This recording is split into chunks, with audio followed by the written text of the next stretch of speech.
Order. Welcome to today's session of the Business and Trade Select Committee and our final hearings on our industrial strategy inquiry before we wrap up our conclusions and publish them ahead of the comprehensive spending review.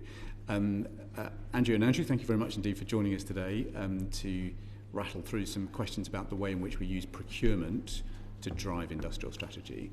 And perhaps we could just start off with Andrew New. Can you just tell us, broadly speaking, what do we think is the value of public procurement this year? We probably want to swap. So from my role in terms of the NHS supply chain activity, so within healthcare more broadly, we have responsibility for buying the goods that are consumed across health. So we have responsibility from large diagnostic equipment through implantables, consumables, activity into care across England. Yeah. Rough value this year? Rough value that we are procuring is approximately £6.5 billion out of the core content in the NHS in England of around £9 billion on products, which is a subset of around £35 billion on all goods and services, including medicines and things that sit outside of our scope. Okay. So there's £35 billion in spending altogether, and you cover about a third of it. Okay, great. Andrew Forzani, what's your perspective on this? Yeah, so I can probably give you a better perspective of the whole public sector. So last year's public sector procurement spend was about 380 billion, of which about just under 80 went through central government. Great, okay. And from that 380 billion, what's your analysis of how many jobs in our country that 380 billion supports? I have no idea. Okay. And have you got a sense of what fraction of economic growth in our country is being driven by that procurement spend today? I think what we are aware of what percentage of that spend goes to suppliers that are registered and homed in the UK. So we have that data. Okay. We have the information on the level, size and types of businesses where that spend goes.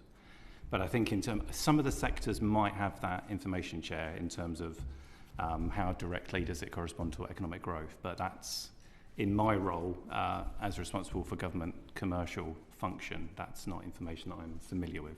Okay. And then what fraction of that budget is going to UK domiciled firms?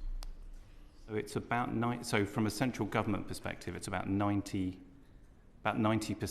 of public procurement spend goes to suppliers, and I'd be clear on the definition, who win the contracts, who are registered in the UK. So they might have a foreign parent, but in terms of the contracting authority, they are a registered UK supplier, and that's who's bid for the contract. So it is very, very high. If you want to look below, because there's obviously supply chains below that, we don't have that granularity of information across all sectors. Andrew might have it in health. I think he probably does. And the government's obviously listed 8 sectors, strategic sectors in the industrial policy. What fraction of public procurement spend goes into those 8 sectors? You might be able to answer for life sciences. So I'll start with defence. I won't be able to give you a full answer, but I mean I've worked in defence recently. So defence spending, procurement spend last year is about 32 billion. Yep. So that would be one of the sectors. And work we've recently done with the Department of Health and Social Care and NHS England to establish the overall spend across the health family is around £55 billion a year. Okay. So we've got about 86 billion there. So we're at about a quarter, we think, of public spending you can pin down to 2 of the 8 sectors in the industrial policy. What about the other 6 sectors? How much of public procurement goes into those other 6 sectors? I guess that's not a way we cut the spend so far. So I guess we have knowledge of the spend by, as I said, by nationality, by type, and then by kind of sector, and by that I mean kind of the broad sectors. So I think we've got figures on local government, on health, and central government, but we don't collect the data by those 8 sectors, Chair, I'm afraid. Okay. And then just in terms of the future, so how many years in advance can you forecast the level of government procurement? So most of the budgets are still set. Well, certainly if we focus in on central government, which is my remit, most of the departments are still setting their budgets on an annual basis. So what we are trying to do is we are trying to we understand that one of the key things around economic growth is to give a long-term demand signal to industry, to suppliers. So we are very much encouraging departments, central government departments, to put long-term planning and spending commitments. So we have a new digital system which is called Find a Tender. So if you're looking to bid into the public sector, we've got a new system which joins it all up. So any supplier just has to register once. This went live in February this year. So we encourage and ask all public sector bodies to put on their future pipelines, their future opportunities on there. Now, they will be at different levels of certainty, Chair. So some of them, the budget will be there, the project has kicked off, and they'll put on a requirement to say, we know we're going to build these schools in this period, and these are, if you want information, this is where you go to. And some of them are more speculative. Will say, we think there's going to be some development in this area. It roughly looks like this, but we want to make the market aware. What we're trying to do is we are asking public sector contracting authorities to put that information on much earlier, even if it's not 100% certain, to give a better demand signal to industry and to the market. And how many projects are on that pipeline today? So I checked today. This morning there were 17,456 pre-procurement notices on Find a Tender across the whole of the public sector. So they are kind of early indication procurement planning notices, just to give you a scale. What's the value of those? Some of them wouldn't have values against them, so I can't answer that. What value do you know is in that pipeline? Individual departments, individual government departments will publish a pipeline every 6 months. I can certainly write back to the committee and I can give you the figures per government department of what's on their pipelines. Yeah, that would be brilliant. And actually, it would also be useful to know, if you can't answer now, today, how far in advance does that pipeline stretch? I think probably the furthest it goes is about 4 or 5 years, but there's not much looking that far out, Chair. Okay. So probably most of them are in the next 6 to 18 months. Right. But then there are projects 3 to 5 years out. Okay. When you say not much, give us a figure. I would say probably 80% is in the next 12 months. So this is where central government in particular needs to get better at forward planning for the market. Yeah. And then we've obviously done a lot of work on some quite problematic suppliers to government. So can you assure us today that Fujitsu has not won any new government contracts over the last 12 months?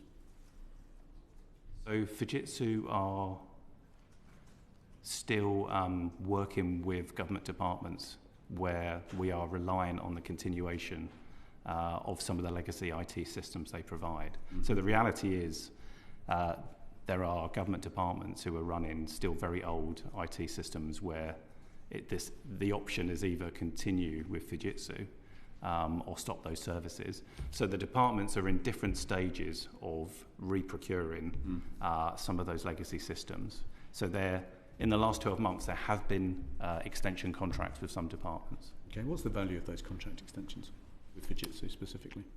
I can provide that to the committee. Okay, look forward to that. Okay. Thank you. Joshua Reynolds. Thanks, Chair. Just to confirm, Andrew, so 90% of public procurement goes to UK companies, but we don't know the 1 or 2 scales down from that. We don't know about the suppliers. Is that correct? We don't know across the whole system.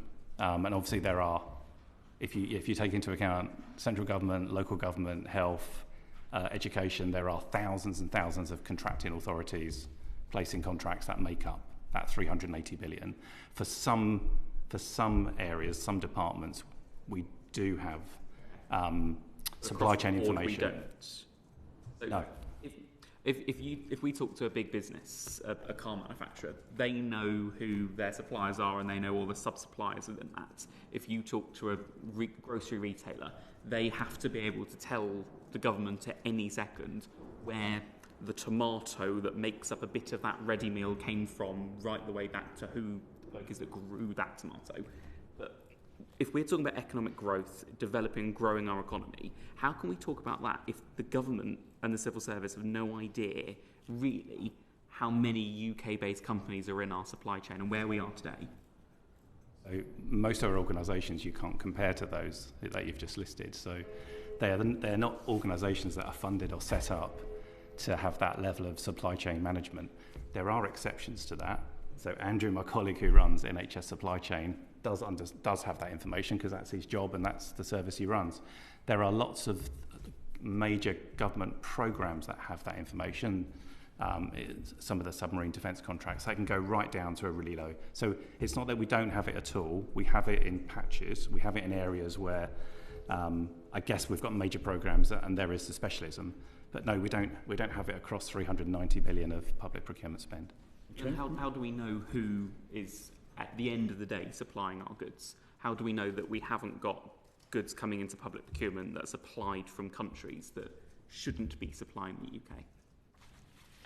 So I guess we have some level of assurance. So I'm only accountable for government, for central government procurement. So we will often be asking for assurance from our suppliers.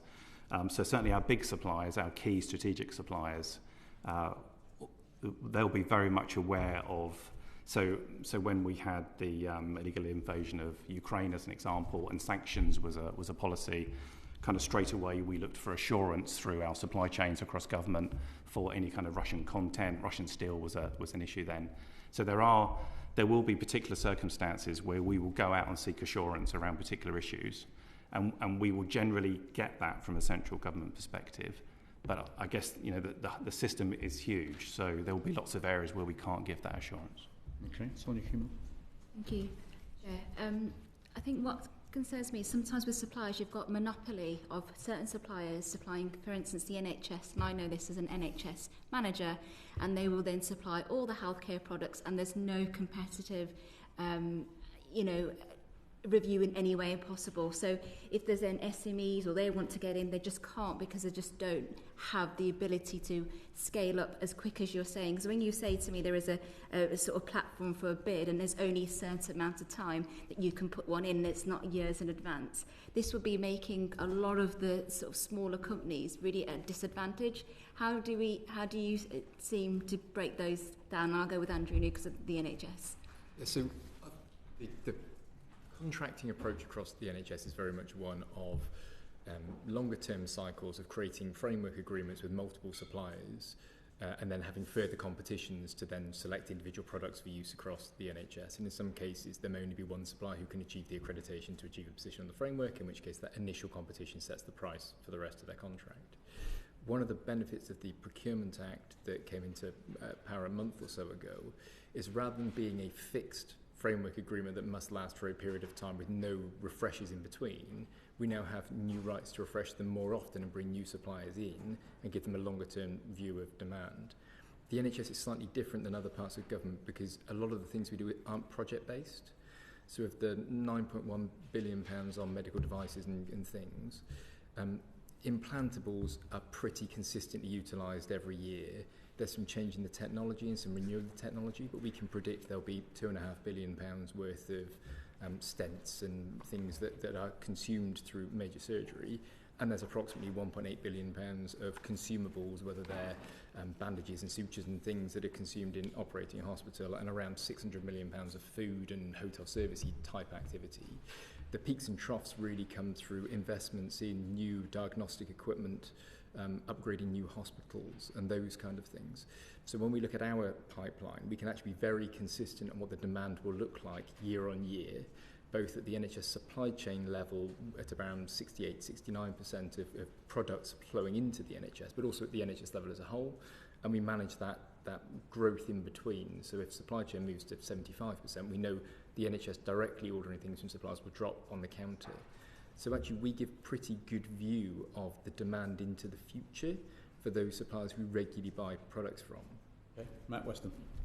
Thank you, Chair. Just to move along, we were in Belfast last week and we visited the Harland & Wolff shipyard. which you may know, Andrew, was taken over by Navantia, and we also learned that Navantia is in actual fact owned by the Spanish government. One of the issues with leaving the referendum was claimed that we could liberate ourselves from certain regulations about procurement, and that we could actually drive more localised procurement to UK, despite the fact that French and Spanish and other countries, governments, were actively enabling their base of suppliers to supply for public procurement. So just interested to know how you think we, the UK government, can use that supply base better, but within current UK and international rules. Yeah, so so you might be aware the procurement regulations changed quite significantly in February of this year. So we've got a new Procurement Act, and that was trying to do a number of things. So it was trying to create a simpler and more flexible procurement system. It's been accompanied by a national procurement policy statement, which is the framework of the government's priorities. And all contracting authorities, all public sector contracting authorities, have to take regard of those priorities when they run their procurements. And at the heart of that is very much about running their procurements and working with the market to generate economic growth, to take regard of SMEs. So there is a new obligation in the procurement regulations from this year. So contracting authorities have to consider whether SMEs, what the barriers will be to SMEs to enter and take part in these procurements, and they have to consider whether they can mitigate and overcome them. So that is a new kind of measure in the regulations, and we are pushing that message very, very strongly across the commercial and procurement community. Central government departments, for the first time, are being asked to set ambitious 3-year direct spend SME targets. So this is where they are, how much percentage of their spend are they contracting directly with SMEs? And we're expecting the first round of those in the next few weeks. What are you planning to get to? How much of this 385 billion is going to be targeted at SMEs? There isn't. The government hasn't set a target. So we know what the baseline is. So at the moment, across central government, the baseline is about 11%. Gosh, it's very small. There's two figures that get collected. So one is direct. So that is where a department has a contract direct with an SME to deliver. And then we also measure supply chain of SMEs as well in some departments. And that runs much higher. So that's running probably across central government at about 30%. But this is direct SME targets that are being set. I'd say, Andrew, what's your view? So at the moment we have around 37% of our spend goes through SMEs, and they have a key role in the health supply chain, both in operating the NHS on a day-to-day basis, but also bringing innovative new products to the marketplace. I think the NHS supply chain is helpful to SMEs in providing some of the infrastructure they can't afford to generate themselves in the physical receipt and distribution of goods and the ability to deliver to all hospitals nationally. I think we still have work to do, and that work has been underway for some time, working with NHS England and NICE, NHRA, and the Department of Health, to scale new innovative products faster and more consistently across health, and therefore be able to use the innovation spend in health to grow UK businesses, and then have an export market associated to them. So I think there are plenty of opportunities to continue to do more. I think the process has simplified significantly already, but I think we're ready now for the next wave and next step of making that easier for SMEs to operate. I did have negative feedback from a supplier last week, who I've invited to come and talk to them about their experiences and the challenges they've had, because navigating a complex system is complicated, and I think we need to do more in signposting to support them through that process. Okay, Sonia Kim, do you want to just pursue the point about SMEs, I think, at this stage? Yeah, in terms of your tackling some barriers, it sounds like the process is a little bit simpler because SMEs particularly find it very difficult with the bureaucracy to apply for government contracts. What other avenues are you pursuing to try and break down these barriers? We have great engagement through both the trade associations and with SME expert panels, and we've got a number of SMEs who give us regular feedback on how we may be different to become more accessible to SMEs. One of the challenges we've given to our teams around our category approaches, and as we design the right size and shape of supply chain, is to make sure that we don't end up with over-aggregation of needs across the NHS. It'd be very easy to say this year we need to spend £2 billion on diagnostic equipment, and on that basis, clearly no SME is going to win that contract. Actually, by separating some of those demands into smaller, more specific and sometimes niche product areas, we create opportunities that are the right scale where SMEs can be successful in competing for them. And it's a constant redesign of what matters to the NHS in our selection criteria that we use through our procurements. This is something that the right answer this year will not necessarily be the right answer next year, and we need to continue to iterate our processes and get feedback from our suppliers. How long is this process? How long is this process taking from an SME wanting to bid for a contract and then getting on? Because when I worked in the NHS as a manager, it took over a year for me to list any new contracts. Once you list these monopoly that will have suppliers, to get a new contract in or to try and look at any other cost-saving SME was ridiculously difficult. So how long is this process now taking? I think it depends on the stage of the process. Creating a new set of framework agreements, it will probably take around 15 months still to ensure the due diligence has been done across all products. Once a supplier is approved to supply through that framework, further competition is normally conducted in 6 to 8 weeks. So such they're available to buy, buying them is actually relatively simple.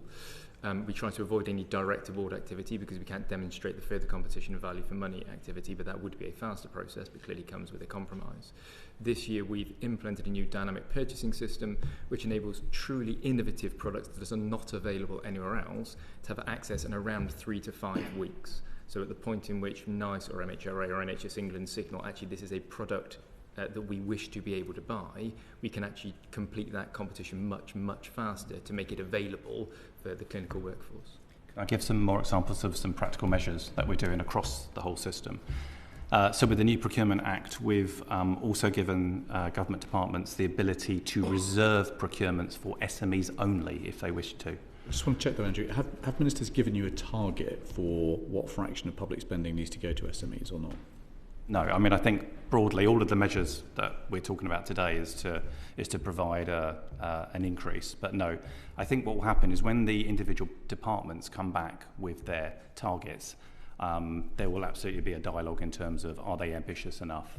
How do they compare to current baseline? But there's no single government target at the moment yet. Sorry, I was just trying to give you some more. Go on, do finish. Because there is some good stuff here. So central government departments are now allowed to reserve procurements for SMEs only, if they wish to, up to a certain value. So this is kind of the lower value procurements. I think it's up to £139,000 for goods and services and $5.5 million for kind of construction. Are these all British backed? So this is for any public. Is it only British backed, or is it anybody could go for this specific SME only? So this is SMEs. This is for SMEs. So in terms of kind of nationality, so the way the public procurement regulations operate is we give equal access to the suppliers of those countries where we have reciprocal trade agreements. So there is something as part of the WTO. There is a GPA, which is the kind of broad procurement agreement, which many kind of countries sign up to. So it is reciprocal kind of procurement arrangements, which of course gives UK-based suppliers access to that whole market, the other side. So that's the kind of basis of our kind of procurement system. There are some exemptions. So there are exemptions around national security where government is able to procure and make decisions on national security to procure in the UK only if they wish to. Okay. Let me come to Antonia Bence. And following on from that point, one of the industries that this committee has a pronounced interest in is the UK steel industry. So I'd be interested, particularly Mr. Forzani, in your comments on what action can be taken through public procurement to support UK-produced steel. In particular, what further use can we make of the national security exemption to support UK-produced steel? And whether you would have any comments on whether we could use the procurement policy note system to make people who are procuring steel explain why they haven't chosen British steel if they had the opportunity to do so, or why they haven't chosen a British company if they had the opportunity to do so? So we've been working really closely with DBT around steel procurement policy for a number of years, and there have been a number of procurement policy notes issued around the procurement of steel over the last few years. If you look at the actual figures in terms of how much public sector procurement steel was procured, so I think the last figures we had were from 2023. I think it was about 88% of all steel that was procured for the public sector that could be delivered by the UK, as in was in the grades available in the UK, was purchased from the UK. So that already shows. This lights up the problem nicely, doesn't it? Because we've watched and we've been on warships, £1 billion apiece, which are being built with Swedish steel, not British steel, because the grades aren't actually available in the UK. So I'm just kind of concerned that what looks like a nice statistic in headline terms actually doesn't tell the full picture. And we are currently consulting and working around a possible new procurement policy note and a catalogue. So we're working with DBT and the steel industry to have a very clear catalogue of the grades and types of steel that are available and currently produced in the UK, so that that is made available to all public procurement buyers. And there is consultation and discussion going on at the moment around, as you say, a kind of comply and explain kind of process around declaring kind of UK steel content and describing why that might not be procured from the UK if you're able to. So there is absolutely consultation and discussion going on about looking to strengthen some of that policy. And do you have any comments on the national security exemption and the further use of that to support the UK steel industry? No, I don't think anything I can say in my position on that. Thank you. Okay, Rosie Writing, did you want to come back on this point? Yes, so just on Sonia's point, and Mr. Forzani, you spoke earlier about the complex multi-tiered supply chains. Are we doing anything about SMEs that might be not directly involved in public procurement and bringing them onto direct contracts? So those that are currently in the supply chain, you mean? Yeah. Yeah, so I guess the main thing we're doing is trying to ensure that they're paid on time, and that the prime contractors who sit at the top are not flowing down unfair contract terms. So they're not unduly flowing down unreasonable policies or indemnities or liabilities. And we are ensuring that those top tier suppliers are paying through the supply chain on time. And the big suppliers, we're asking them to declare and report their payment performance. And if they are not paying the supply chain within 30 days, I think it needs to be 90% within 30 days, then we have the ability to stop them getting future procurements. So that whole regime has been operating the last 2 or 3 years. And then is there anything about moving the SMEs that are potentially working under the umbrella of the larger suppliers onto direct contracts so they don't have to go through them as well? So I guess that's the whole strategy behind the direct spend targets. So government is absolutely asking, encouraging, and wants central government departments to increase that spend. They want more of the spend to go direct to SMEs, which is why we are setting targets, setting ambitious targets for them. But you're not setting targets for how much government spend should go into the 8 sectors prioritised by the industrial strategy, as far as you know it? We're not at the moment, no. Okay, thank you. Let's go to Joshua Reynolds. Chair, how do we ensure that government departments work in a coordinated manner to harness our buying power? I'm responsible for the 6,000 people that I guess run all the procurements across all of the government departments, and we work very closely in terms of kind of government policy, how we manage our big suppliers, how we manage the top suppliers, and then we try and come together across the big categories of spend in terms of what are the strategies and how you kind of approach the market. And then you might have heard of an organisation called Crown Commercial Service, CCS. So they let a kind of framework contracts for the whole of the public sector. So that's where a lot of the public sector and the government spend comes together in a coordinated way. So they're absolutely, so I guess on the one hand, there is a lot of working together in the system, but of course each department is an individual contracting authority and is able to go and buy themselves if they want to as well. So if you're looking at, let's say, something really simply basic like office paper, how many do you think different contracts for buying paper have we got across central government? Is there one contract that supplies everything? Or is each department got its own? Each sub-department got its own? Yeah, I mean, I don't know the exact number, but there are absolutely large contracts to cover those types of services, those kind of basic kind of spend categories. Crown Commercial Service operate frameworks which the departments will call off against. So I'm sure the vast majority of the departments are very similar, are using the same contracts for a lot of those things. Things like laptops will be very similar as well. So there absolutely is a lot of buying together for, let's call them the more kind of straightforward kind of basic spend categories. And what scope do you think there is for greater value for money through economies of scale in our basic spend categories? Yeah, I think there's a lot of scope, and I guess there's the tension, isn't there, between standardisation, and the efficiencies that can deliver against people liking to have their own choice and liking to say, I need this feature and this is important to me. So they're the kind of debates and challenges we have. So the government's just launched a new digital commercial centre of excellence in DCIT a few months ago, and they're absolutely trying to have a single government laptop as an ambition, trying to agree some specifications on things like that and hosting, and trying to have many more government-wide deals.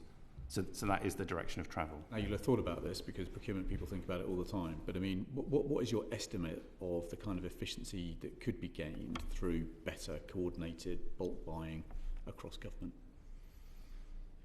So if you just look at government departments, so the spend, as I said, was just under 80 billion last year. In terms of kind of efficiencies and savings, which kind of the government commercial function did across all of their procurements, it was about 4.5% last year. So the way that we went to market and procured last year generated about 4.5% of savings, and that's on a very low amount of the type of kind of aggregated buying that we just talked about. So you could significantly increase that if we took the decision to take a much more centralised approach, a much more standardised approach. What is significantly increase? I wouldn't want to give you a figure, Chair. What would your gut feel be? I wouldn't be able to give you a figure. But you've just said significantly increase. Is that double? In our book, that's double. Yeah, I've told you what the baseline is, and I think there's a great opportunity there. So, Can I just ask briefly, what systems do we use across government? Do you use like SAP type based systems or similar to that? Is it standardised? Procurement and finance?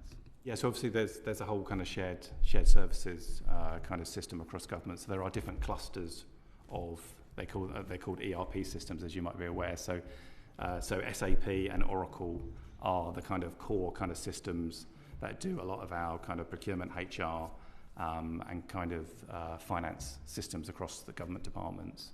And then on top of that, we have 5 or 6 different kind of procurement systems that sit on those where we do the tendering and the ordering, and that's where the spend information is held. So we've come a long way. So, if we were sitting here 5 to 6 years ago, a lot of the figures that I've been talking to you, I wouldn't have known. We didn't consolidate them. Really? So we have a better picture. We have a better picture, but it's still imperfect. So we need to get us onto the same spend system. We need to get onto the same procurement system going forward. Interesting. We are obviously very interested in the way that procurement can drive industrial strategy, and some of the evidence that we've found about government coordination has surprised us. So, for example, there's a Defence Industrial Strategy Board that doesn't have the Secretary of State for DBT on it. When you look across government, what's your advice to ministers and what's your advice to Parliament about how we strengthen the governance of procurement across government so that we're really using every pound of taxpayers' money to drive the industrial strategy as hard as we can? Yeah, so I think the kind of commercial and procurement work and the people that are responsible for that, we're too far removed from the industrial strategy and the industrial policy work. So we have done some work trying to support the work of the industrial strategy and the kind of 8 kind of sector boards. It's it's closer in some areas than others, but I don't think it's close enough. So I think the opportunities that we have, some of the themes that we've just been talking about, which is about kind of better standardization, better harnessing the way that we procure, it's still not joined up closely enough with policy. So we could put you on the Industrial Strategy Council, for example. Yeah. Sarah Edwards. Thank you, Chair. I was quite interested in asking about demand signals, but I think we might have, that you might want to build on this, but we've heard about find a tender scheme and the pre-procurement notices and this the reserve procurement space for SMEs. But one of the things that I was interested in asking was about the difference between the national sort of government responsibility and what happens when that comes down into regions. And I'm going to give 2 examples. One example from the NHS, one of my suppliers in my patch, Warewell, made PPE. And during the COVID crisis, they were directly procuring to hospitals in the region, in the West Midlands. That was stopped at national level and hadn't since resumed. And then if I look at local authorities, one of my businesses, Pychem, told me in a round table that they had to have a different portal for every different, tender across lots of different areas. So I've heard from you that some of these things are being streamlined, but some are not. So could you perhaps expand on how you see any of those regional elements of the state and their purchasing power? And are you looking at that, or are you keeping everything at national level? And perhaps if we could start yourself with Mr. New on the NHS side, and then we can move to a sort of a broader picture, if that's okay. Just briefly, because we've got about 7 minutes to go. No problem. So PPE is a complex topic because clearly we need to ensure we have pandemic resilience for all of healthcare, and therefore a need to coordinate that more centrally. The Department of Health take a lead on specifying the products and the availability of those products that are required. At the end of the pandemic, we had an excess of PPE that I think is well documented, and therefore that has been consumed before any new PPE is then bought. We're in the process of awarding new contracts for PPE going forward, and we will take that national supply into the Resilience Centre and then provide it into the NHS as it works and cycles through the requirements. I think PPE is quite a unique set of requirements because of the way we operate it. Are regional hospitals now going to go back to procuring, or is that going to stay at national level? There is still a conversation in the policy space as to how strong the direction will be to say you should buy that from the centre. What we don't want to happen is have a stockpile that's required for pandemic resilience that ends up going out of date and be disposed of because local hospitals have bought fresh PPE and not consumed the central supply. So we need to look at the government-wide impact and the economic impact of those set of decisions rather than just the local, we can buy things potentially cheaper in some cases on a short-term basis than utilising that central piece. So that's a policy piece of work that we're working with the Department of Health and Social Care on, and the NHS supply chain actually operates that supply chain as an integrated part of how we support all of care on a regular basis. Local decision making is very important, particularly for the more complex products that get closer to the patient, and because you need your clinicians to be able to select the right product for the patient at the right time, and we wouldn't look to drive that from the centre to say you must. However, the example of paper we've already seen, all of the paper that's consumed in the NHS is bought through the NHS supply chain, and we buy it through CCS arrangements. So we're leveraging the national position, then supplying it locally in the right way. I think for every of the 138 different categories that we buy, the solution has to be slightly different, and it's far too nuanced to be able to say, all of these things, just buy them nationally and maximise national buying power. All of these things, leave them locally. We kind of need a sliding scale across all of it. And again, that changes every time we reset what the strategy for that category needs to look like and what the clinical needs are that we're looking to support. Okay. Anything further? So want me to answer the Find a Tender very quickly. So Find a Tender went live on the 24th of February, exactly because of the criticism that you just said. So it is a one-stop shop. You register once, and it connects you to any public sector procurement opportunity in the UK. It's done. Brilliant. So now SMEs can go in and bid for contracts, and they don't have multiple accounts. That's the main reason why we upgraded excellent it. progress. That's progress. Thank you. Rosie Wrighty. Thank you. So, as we know, in the UK, we have amazing talent and creative innovation. How can we use public procurement to foster that? Start with you, Mr. Forzani. Yeah, so I guess going back to the Procurement Act and the change in the regulations that went live in February. So a lot of the changes were to try and foster more innovation in public procurement. So things that it's trying to do, so it's trying to simplify and speed up the procurement process. It's much more flexible, which I think is probably the key thing. So there are examples already over the last 2 or 3 months of public sector organisations going out to market and starting to procure in a very different way. So we've got some authorities doing digital demonstrators as a kind of first phase of a procurement. So I think probably before public procurement regulations were probably quite prescribed and kind of straight road in terms of what you did. You asked for what you wanted and you saw what the market could offer. There's a lot more flexibility to allow the market to give a lot more innovation. So the kind of flexibility is a key change. And I guess the other thing we were talking right at the start around giving much longer notice. So I think the longer you can give the market the notice of what these are like early ideas, the much better chance you're going to get of the market coming up with new ideas and kind of engaging in that. So these are the things that we are pushing across the procurement community, across government. We've set up an innovation hub in DCIT, which is looking to take the most kind of interesting kind of S&T and kind of tech ideas from across the department and trying to take those to market to kind of develop new concepts and stuff. So there's a lot going on in the space. Very briefly, Andrew, the challenge that we've heard, in particular in defence, in particular in life sciences, is that our inability to structure long-term contracts for very innovative materials or supplies means, for example, that companies like AstraZeneca aren't investing what they could in this country, and defence companies aren't investing what they could. And when you're at the bottom of the G7 for business investment, as we are as a country, we need to fix this. So we're just quite interested in how do you put very, very long-term partnerships out to contract, 10 to 15 years, that allow public servants to buy real cutting-edge innovation. Because, frankly, we're not going to fix this business investment problem unless we fix this. I think the old procurement regulations were a barrier, because some of the stories you would have heard is, Defence would go out for a kind of like a development concept phase, and they would get their ideas in, but then they wouldn't be able to contract to scale it up to do the long term. They'd have to start again and start the procurement again, and that quite often, frankly, put companies off because they didn't want to put their IPR on the line. So these new flexibilities that came in from February allow central government or the whole public sector, but buyers to basically stage their procurements in different phases. So you can now have an initial development phase, a concept phase. You can then pause that and then go to a kind of scale it up to a production.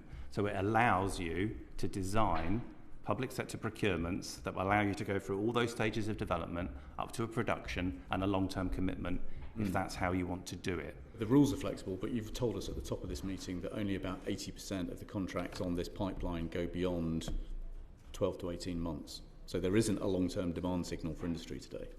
That wasn't how long the opportunities might last. Sorry, that was when the opportunities might come to market. Sorry, that's the way I answered your question. Okay, let's follow this up in correspondence because this is a really key point. Anything further on this, Rosie Wrighty? Do you believe these new initiatives are going to change how we procure in order to get the most out of the increased defence spending? Well, I know the department's really serious about using these initiatives, but I guess it will also come down to how we specify things and what the funding is. So I don't believe the procurement regulations were the biggest barrier, and they won't be the things that solved it, but they were a problem, and they are now much more flexible. But what was the biggest barrier? Well, I've just come from defence. It was that we didn't follow up with funding. So we had far too many of these innovation programs and projects. Most of them got to concept phase and had some great ideas, and most of them then couldn't find budget to continue. Okay, so it was the lack of multi-year budgets that was a real predicament. Yes. Perfect. Right, that brings us up to time. Thank you so much. That has been incredibly helpful. Thank you for being really candid with us and really clear, and thank you for what you're doing. It's hugely appreciated. That concludes this panel.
Order. Welcome to this final panel in our hearings on industrial policy before we finalise the Select Committee's advice to Government ahead of the Comprehensive Spending Review.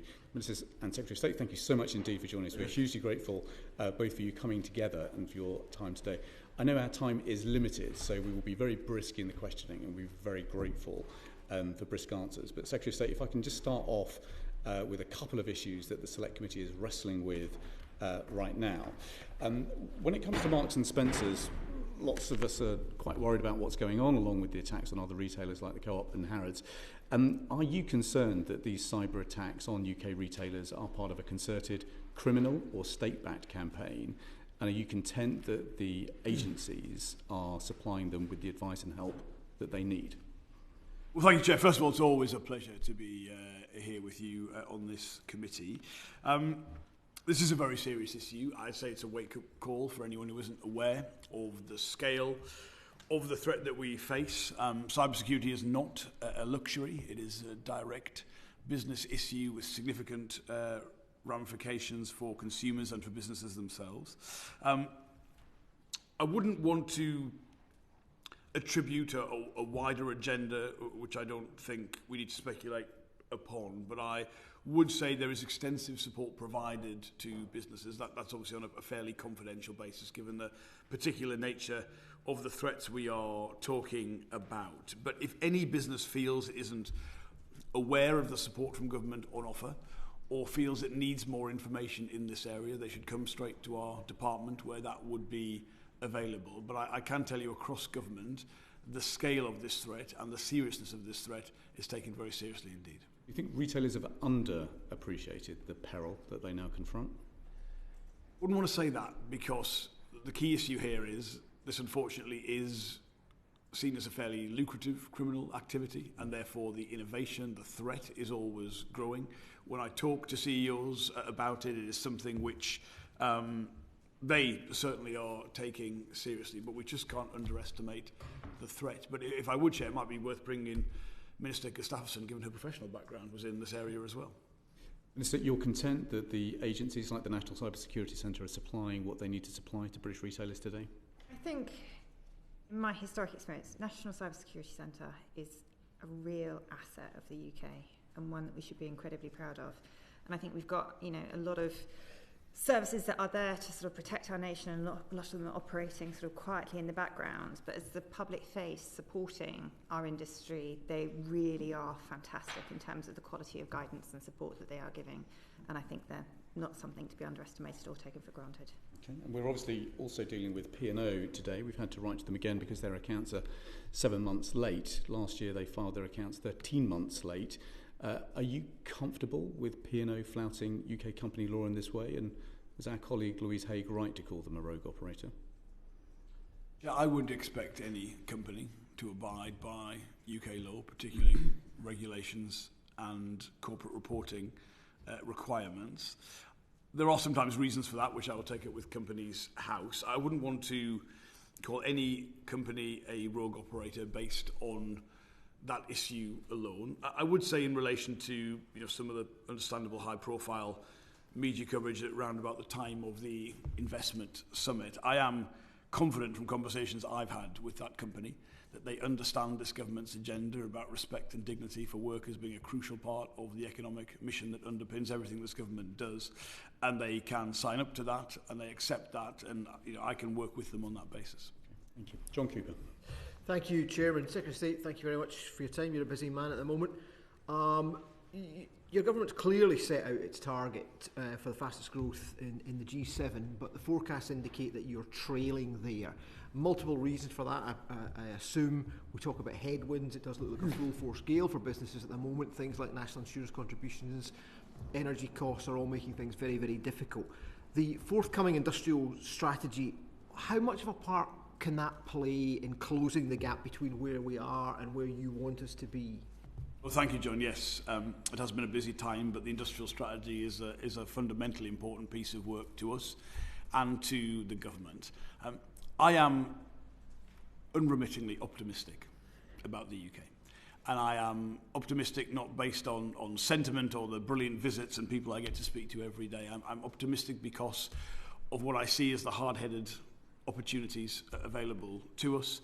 The fundamental point of the industrial strategy is to recognise that if you want to move the dial on growth, which has been challenging, as you say, for a decade and a half at least, or perhaps we'd take the global financial crisis as the start point for that big drop-off in productivity and the post-war trend on growth changing, a disproportionate amount of the growth we've had in the UK over the last 25 years, about a third, about 60%, about two-thirds of that growth has come from about a third of our highest productivity sectors. And that's a pattern you'll be familiar with, particularly when you look at the US and the contribution of the tech sector and how that's just an outsized part of the overall economic story. So if you want to move the dial, I think you do have to prioritise.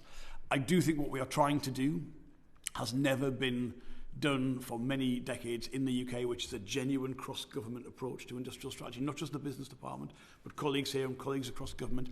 I think there's some evidence already that's starting to take hold. And then I see two other things. I see the potential for what I would call the catch-up that we could have had by some of the issues, the political instability from the Brexit referendum or the Scottish independence referendum. I think we've got that to make good upon, and that excites me. And I think you then take in, you're right to say, some global headwinds, but the relative position of the UK, particularly the pitch we can make to economic stability here in the UK, to openness to the rest of the world when that is under threat, and to a government using its mandate to do difficult things on aviation expansion, to how the CMA operates, that all gives me real cause for optimism. Right. Industrial strategy of itself will not do anything. It's a document, and one of the criticisms of them is that they chop and they change and that they're quite kind of nebulous. So how are you going to, you can't mark your own homework. What kind of goals and targets are you setting to establish how you're doing?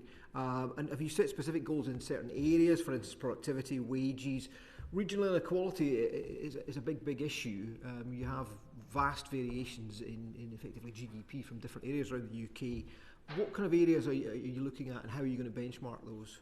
Look, I absolutely share your thoughts on sometimes where government documents don't live up to the standard we would want. They can sometimes, I think, analyse the problem rather than have solutions in there. They can sometimes be absent of the kind of metrics that are necessary to judge success. So I don't want either of those, nor do I want a document that sits on a shelf. I want a living document that you can see informing government decisions across the board.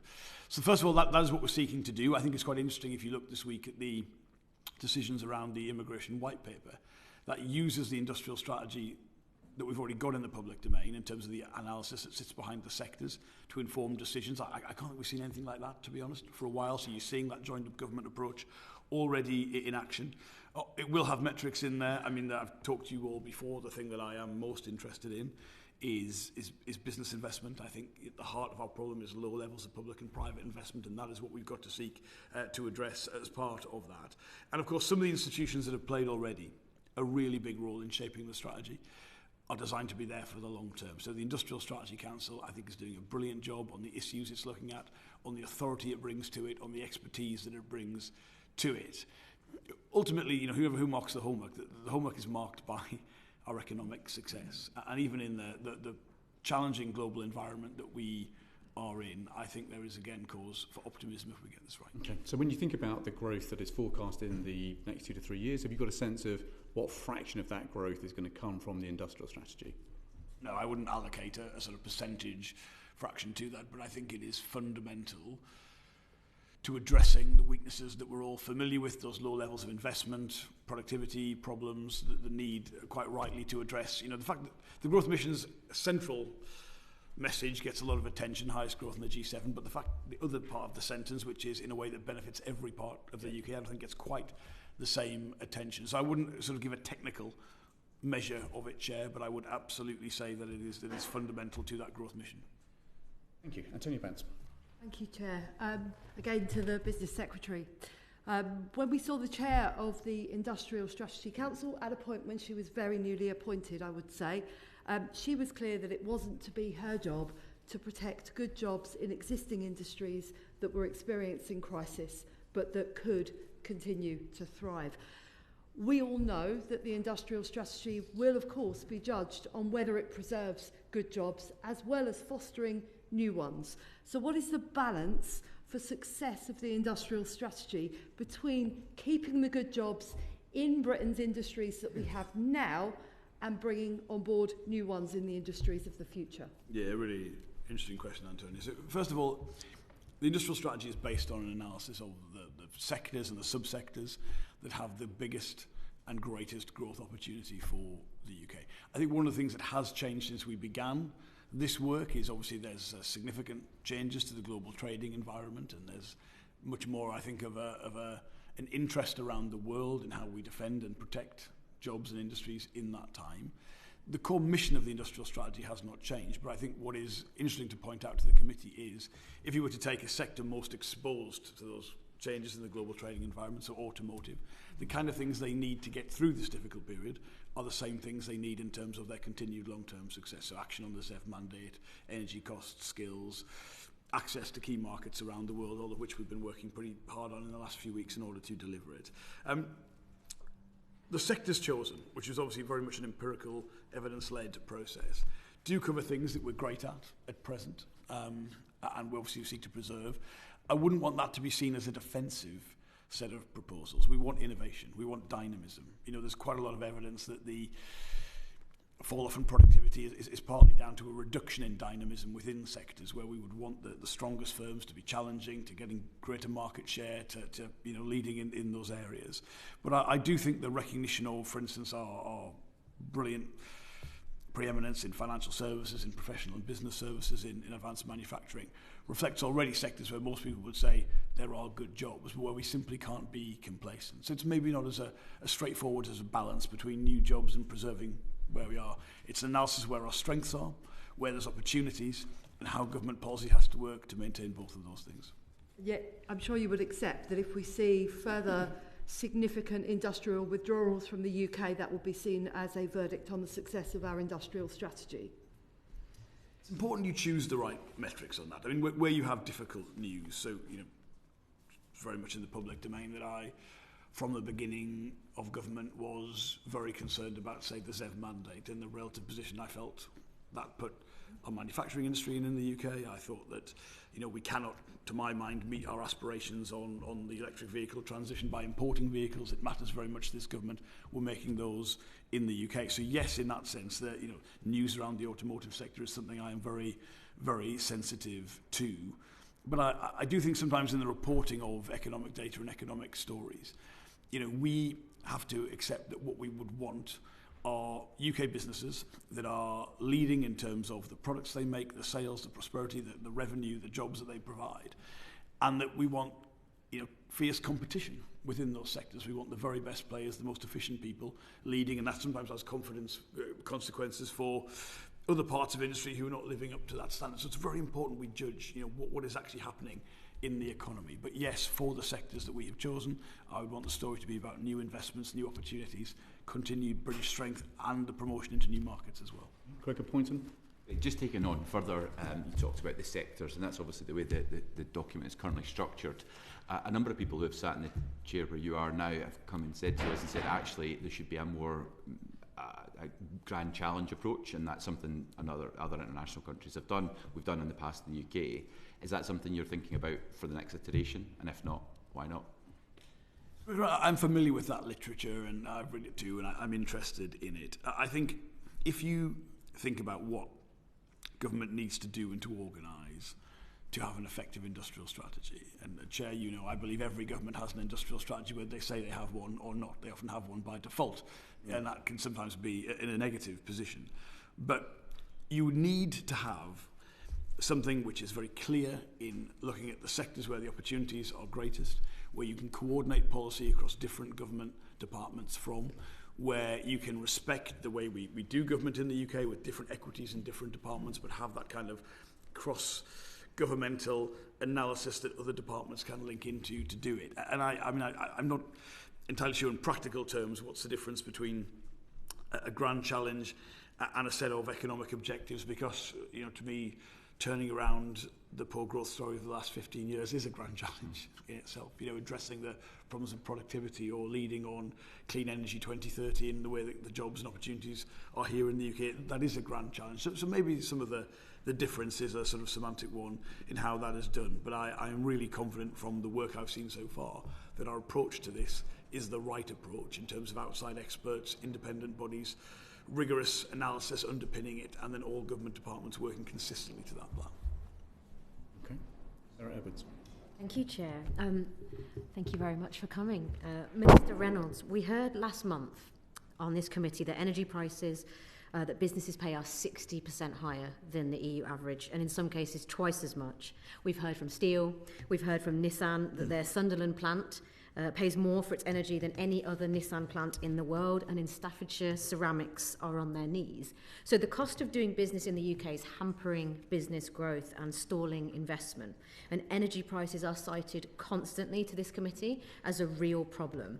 So what plans do you have to bring UK industrial energy prices in line with competitors, and what initiatives can you bring on stream to help them?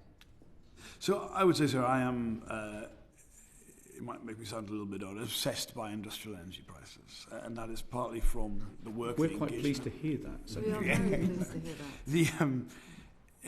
The problems... It's very important, first of all, to make the distinction between the problems with gas and the problems with electricity. Now, the heart of the problem with gas is that Europe consumed a large amount of Russian gas. We've quite rightly turned that off. That has led across Europe to very high gas prices, and of course the UK is more exposed to those than other nations because of the role gas plays in setting our electricity prices at the same time, unlike, say, Norway, where hydro sets the electricity rate a lot of the time, or France, where it's nuclear. So there isn't a great deal on a market-based mechanism any government can do on gas prices. That is very difficult. But electricity is something a little bit different. I mean, the large rise, I think in the last decade before we took office, or maybe even a shorter time period than that, in real terms, the rise was about 50%. So it's real, and you chart the graph, it's a real outlier. So this is a big piece of work that we are looking at. I think, again, you have to recognise there are already government policies for some of the most intensive users, like the supercharger is that in itself working? I think we've got to look at that. Then there's the need to think of how we could maybe work with business on a more wider intervention. Obviously I'm not going to announce what's may or may not be an industrial strategy at this, but if you're asking what do I think some of the most prohibitive pressures on British industry and British investments are, I would absolutely cite our outlier position on energy prices as one of those, and it will be no surprise to the committee that in the evidence that's come in the consultation around the industrial strategy, energy prices is one of the significant things that's been highlighted. So how's the Secretary of State for Net Zero going to solve this problem for you? Well, it's not about any one person solving it, but it has to be across government. He seems quite an important figure in the debate. Well, of course, if you're the Energy Secretary, energy prices are going to be a big part of that chair. I mean, I'd say anyone trying to cite that this is somehow linked to the clean energy mission of this government, I mean, that's obviously wrong. At the core of the problem is the gas price and our exposure to it and the role that has in setting electricity prices. And indeed, if you look at the kind of growth in industrial electricity prices prior to this government taking office, before that mission was in place, the pressures are very acute, and you can see that. Different countries approach this in different ways. I mean, I think most people are familiar with the German approaches that households broadly subsidise to a certain degree industry. That's something they've had for a long time in Germany. All of our constituents' energy bills are high as well. There's no easy options to move to a system like that. But yes, we are looking very much across government at how the system in the UK works and where that will go in terms of the future of things like network costs that we can envisage for the future, and how we could make sure if we were looking at we maybe make a difference on this, that would go to the places that need it the most. Okay, and Poppy, presumably this comes up a lot when you're trying to attract investment and businesses are saying to you, well, look, we'd love to come, but until you sort out your energy prices, no thanks. I also can confirm that Secretary of State is definitely obsessed with it. It does come up a lot in those conversations. And I think you've got two things here as well, which is the long-term strategy, like what are we doing about energy security in the UK? How are we going to decouple our electricity prices from a reliance on gas where we can't control that price? And there's a lot of work and effort happening in the long term. But then the challenge is in the short term, how do we get businesses over that hump to get to the long term? And I think that's what the industrial strategy is about. How do we think about the tools that we've got at our disposal to get businesses? Just give us a sense of how important this is as a barrier to securing inward investment today. How often does it come up in the conversations that you're having with potential inward investors? I think it comes up with the same frequency as discussions around planning and what we're doing around things like how we reform the planning regulations. So it's like a top planning 1-2 issue. Yeah. And just on that as well, Chair, it's important to say that sometimes people mistake this as somehow a kind of legacy industry of heavier industry. This is absolutely about contemporary investments. It's data centres, it's the transition to clean steel. We are across the board looking at a significant move to electrification in industry and in households, and so this is a substantial issue no matter which bit of the economy you might be most interested in or which sector or which type of investment you're looking at. Lord Livermore, from the Treasury's point of view, you must be looking at this in complete despair, because on the one hand you're confronting the lowest business investment in the G7, you've got Poppy saying that it's a big barrier to securing inward investment. How does the Treasury think that we can break out of this high energy cost trap that we're in and drive up the kind of inward investment Poppy's trying to land? I think I don't think we look at it with despair. I do think we look at it as one of the major challenges to growth. I think if you are wanting to get growth into the economy, you can't not focus on energy prices. And we know it is a major barrier to growth, like planning has been a major barrier to growth. Like Secretary of State, we are very focused on it. We know that the industrial strategy is a major opportunity to tackle that. It's a top priority for us to do that. As the Secretary of State says, we can't preempt what the industrial strategy might do, but I would simply reassure you that the Treasury is very, very focused on this.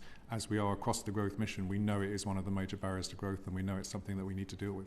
Is it your view that the industrial strategy ultimately can succeed unless we fix energy costs? I think there are many things that are going to go to making sure the industrial strategy is a success. Clearly, in the response to the consultation, it comes up repeatedly. As Poppy says, it comes up repeatedly for her. We're very, very aware of that, and so it's definitely clearly one of the things that we need to tackle. Matt Weston. Just to pick up on that, and it's great to hear the Secretary of State is obsessed about energy prices. We had a series of business roundtables across the country, and businesses, irrespective of their size, are really concerned about energy prices. But also, concerned clearly by the increase in national insurance contributions. But one of the other big barriers has been around business rates. So, as you'll all appreciate, irrespective of whether you make a high profit, low profit, whatever, this is a huge cost to a business. And I'd be interested to hear what your thoughts are about what can be done to address that, because I'm sure it's also impacting on inward investment as well. Well, our ambitions on business rates are not directly part of the industrial strategy, but you will know the prominence myself and the Chancellor have given them in terms of the reform agenda that the government has, and Spencer might want to come in on some of the detail of that. Business rates have been around in the UK for a long time and have been in operation at times of very different economic activity. They've evolved over time around that.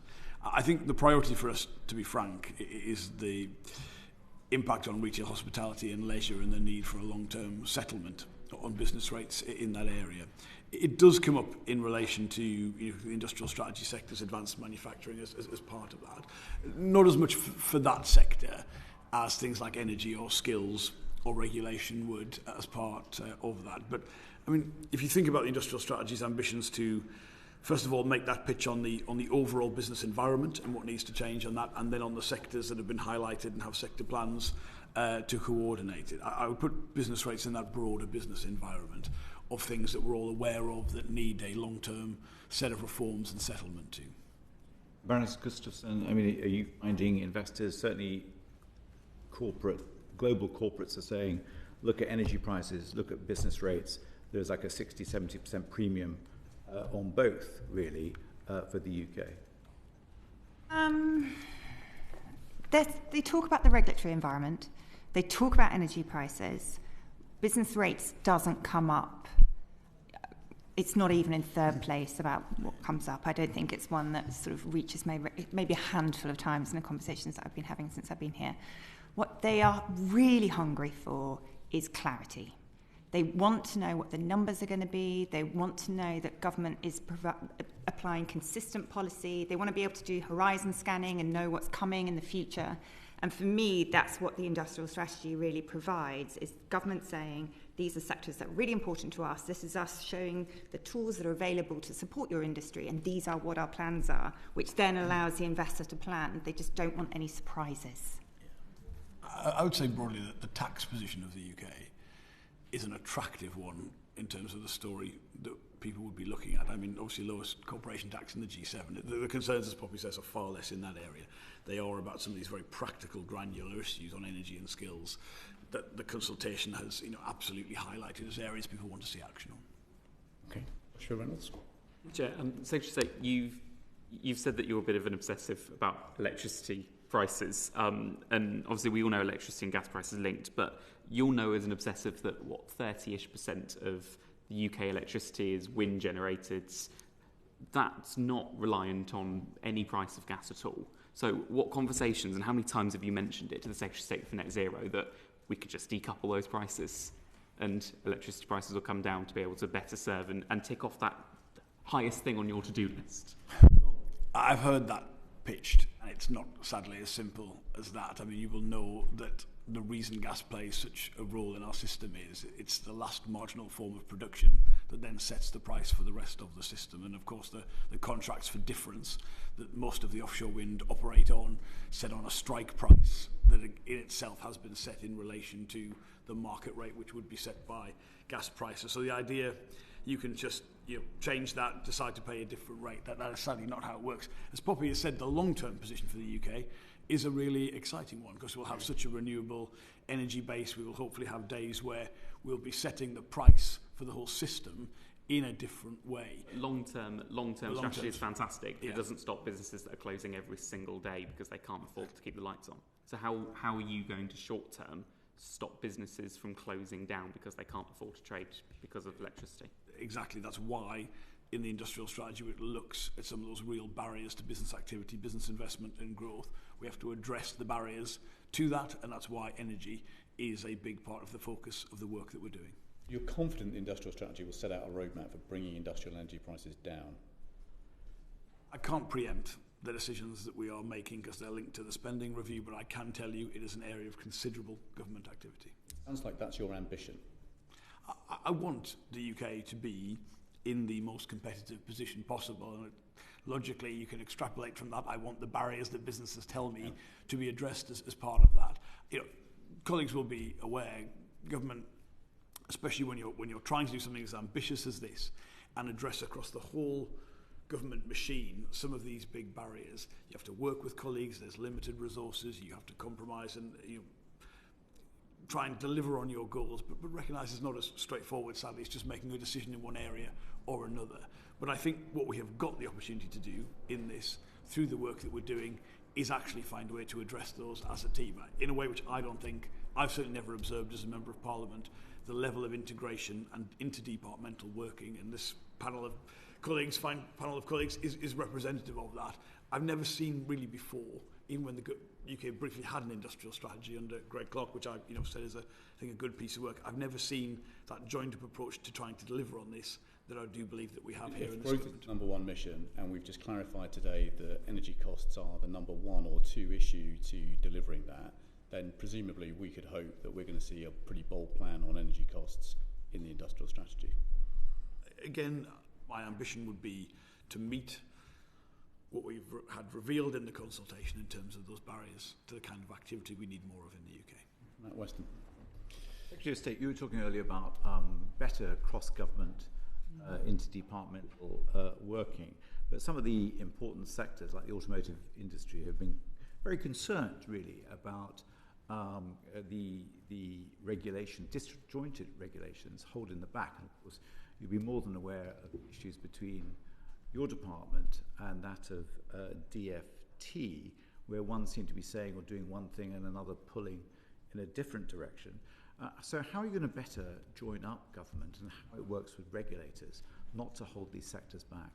Absolutely. I mean, one of the principal things any Member of Parliament will hear from business is sometimes a sense of frustration that different government departments have their own policy priorities and who is trying to address the cumulative impact of those on a business. I've always understood that. I would say, first of all, look at the reforms to the ZEV mandate. So you have a situation there where one of the principal policy levers affecting automotive production in the UK, technically a transport-owned policy, obviously significant implications for DESNES and the carbon budgets, but fundamentally important to me, the champion of the sector for the jobs in the UK. I think the government acted in a way, it's never as quick as anyone would like, but certainly quicker than I've ever seen before, that integrated approach to recognising we need to change that. I would say to all colleagues, it's a good job we had started that work, because that began a long time before the imposition of tariffs in the US, and it was absolutely vital we could move at pace, having already begun that work to do it. So I think there's evidence of that. I would cite again the changes to that have been proposed in the immigration white paper. So again, using the sectors of the industrial strategy to look at where we need to think about people coming to the UK. How does that match our economic needs rather than just be not the coordinated system with control that I think we have at the minute. So there is evidence of this, and some of the wiring behind the scenes, the way that government works, the kind of groups of colleagues that are brought together to address issues. This is, as I've always wanted it to be, not just DBT and a DBT strategy. It is a genuinely cross-government one, and the Treasury and number 10 core colleagues like education, like transport, like DESNES, integrated into the work that we're doing.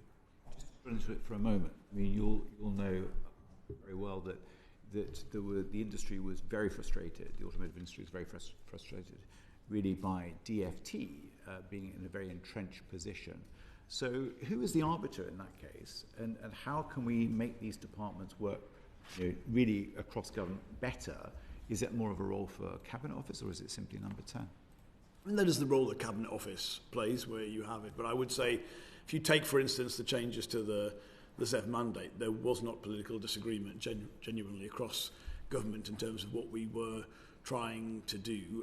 My position has always been I care and we have to care, not just about the transition to new technologies like electric vehicles in the UK. We have to care about whether we make them in the UK. That's got to be our starting point, and there was no pushback from any colleague in doing that. And the job that needed to be done was a careful analysis of where we were going. Was the current regulatory system we'd inherited one which was frankly reflecting market conditions and the position of industry? Was it operating in the way that it was intended? It needed those changes as part of that, and as I say, there was no political disagreement on the goal of obviously being in support of being ambitious on the transition, but making sure it worked in such a way that we were still making vehicles here in the UK. Baroness Gustafsson, you said that inward investors often moan to you about regulatory uncertainty, and I suspect the disjointed nature of our regulators. Can you just give us a flavour of what they say to you about the problems they confront? So, investors want clarity, and they want to feel that they're being given the space to be able to grow their business and to work, and they're not going to have sort of undue frustrations in the process of that. So they love the conversation about what's happening in terms of the planning space and making that far simpler and easier. And that's gone down very positively, because when we talk about the fact that government's ambition is around growth, that is a key indicator that that is a genuine desire, and that is something that will really help and support and unlock growth. They feel very encouraged around the steer that regulators have had to be a partner in government's ambition on growth. And I think that messaging has been landing really well. And then again, the last piece about the Regulatory Innovation Office. So where there are examples, and there are always examples, because government and regulators are big, complicated beasts that are dealing with a lot of multifaceted challenges. Where there are those tactical examples where they're operating against itself, you can pass them into an office where people will look at that and think, actually, let's let common sense interface here, and how do we shape this and actually make this work? So I feel like you've got three really good aspects there. Regulators' alignment on growth, practical examples of regulation being able to change to support investment, which we see in things like planning, but then a place to go and bring the sort of tactical day-to-day challenges which comes up in the Regulatory Innovation Office. And Lord Livermore, the Chancellor has very wisely told the regulators to start being a bit more pro-growth. One of the big complaints that we get, though, is that regulators do different things that cut against each other, and sometimes you have different departments doing different things cutting against each other too. What is the Treasury doing to actually try and force regulators to actually coordinate what they're doing with each other? I think it's a really good question, and it's definitely, as others have said already, it's one of the issues that come up not just with inward investors but businesses that you talk about all the time. The regulatory uncertainty is a big issue, lack of clarity. They talk about regulation being a black box, and regulation just emerges and they don't feel that they have sight of that.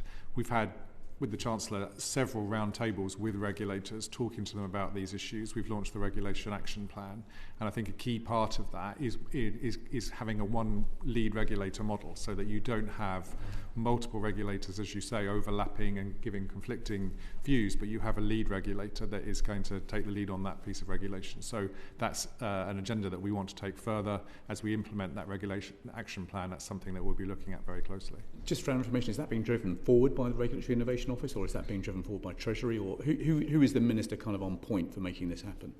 I think it'll be jointly with, at the moment, it'll be jointly with the Treasury and the Cabinet Office. Okay, thank you. Joshua Reynolds. Thank you, Chair. Baroness Smith, when we talk to businesses, we hear from them all the time about how skills are holding them back and the lack of skills are holding them back. What practical steps are we going to see over the next 6 months to unlock that? Well, first of all, I think that's right. I understand that concern. And more positively, what we know is that skills can be an enormous contribution to productivity. So 30% of the contribution to productivity between 2002 and 2019 came about because of skills. But what we also know is some of those areas that are most important to our growth also see the largest skills gaps: construction, information and communication technology, engineering, for example, are where there are the big gaps. So that's why we have already started taking action to ensure that we can fill those gaps. First of all, I would say that I think it's enormously helpful to have an industrial strategy that points to those areas where it is particularly impactful to make a difference in terms of the availability of skills. And that's why I think that the way in which the industrial strategy has linked to the work of Skills England, which of course was one of the first things as a government we did, to bring a better analysis onto where those gaps are, and also to enable us to think, therefore, in a more granular way, I would argue, than perhaps has been the case previously, about what we needed to do to fill those gaps, is already having an impact on policy. And then, if we think about the recent investment that the Chancellor has made into a construction skills package, we see some real both financial investment, but also recognition that skills and the development of skills is going to be fundamental for achieving the growth mission, for ensuring that the industrial strategy is a success, and also, of course, for ensuring that we've got the opportunities available to people that are necessary. So there's a lot of action that has already happened. The reform of the Growth and Skills Levy, of course, is already enabling us to be offering to employers from this summer more flexibility about the way in which they're spending their apprenticeship levy, through foundation apprenticeships to get young people into work, through shorter duration apprenticeships. This is not my first time round in the Department for Education, and in fact it's my third time round. And what I would say is the big difference to me is, first of all, the significance with which skills are seen within the department, and secondly, the role that our skills work is playing across government. That's not something that I experienced previously. So, roughly 10% of businesses tell us that they have at least one skills shortage vacancy on their books at any one time.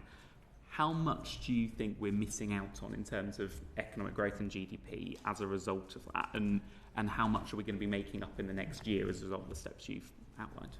Well, I think it would be hard to put an absolute figure on it. I mean, as I said, we know that a third of productivity growth comes down to skills. So we could expect, if we're filling those skills gaps, to be making an important contribution to productivity and to growth. What I would also say, however, is that it is helpful in determining where you make your first change to be clear in a much more granular way, which I think we're beginning to develop now, about precisely where you would want to see the additional skills provision, or precisely where the gaps are, and also then to think about what it is about the system of provision, whether or not that's the apprenticeship levy, whether or not that's what you're providing through further education, whether or not that's the focus in higher education, and where you therefore are expecting the system to focus on top, obviously, of the universal provision that it needs to have. What would you say to those individuals who argue that skills and training takes a long time, and especially getting people who are interested in what they want to do? We need to get young people interested in new skills and new technology areas at a young age and develop them through. Traditionally, we haven't been very good at that, and that's why lots of workers have come in from other countries to try and plug those skill gaps. What would you say to the people who argue that the immigration white paper isn't going to help us fill those skills gaps and was going to create more skills gaps? Well, no. First of all, what I say about the immigration white paper is this is the first time I have seen an explicit linking of the immigration system with the skills system. I think we had to do it in 2007 together, I remember, if memory serves me correctly. Yeah, you are absolutely right. And I have to say I was quite surprised to come back into government and find that nothing had happened since then. You have to give evidence, Chair, so we can hear how it went. But, you know, the fact, first of all, that, you know, the explanation in the immigration white paper quite clearly does that, but also some of the proposals around the immigration skills charge increase, and incidentally some assurance from my colleagues in the Treasury that will be spent on skills is important.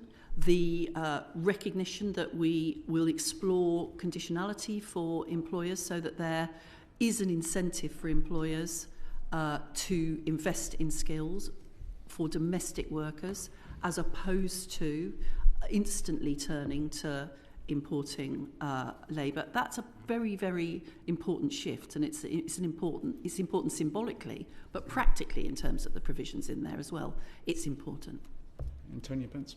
Thank you, Chair. And so building on the point, many of my constituents in the Black Country, the home of the UK's metals industry, were glad to hear yesterday that some of the ways that we've operated as a country until now, whereby we bring in the skilled workers to work in advanced manufacturing and in the associated trades, welding, for example, as well as in construction, is going to come to an end. But what assurance can they take that the skills training that they want for their children and for the young people in our area will be available, and that will lead to the good jobs that we hope will come from the industrial strategy?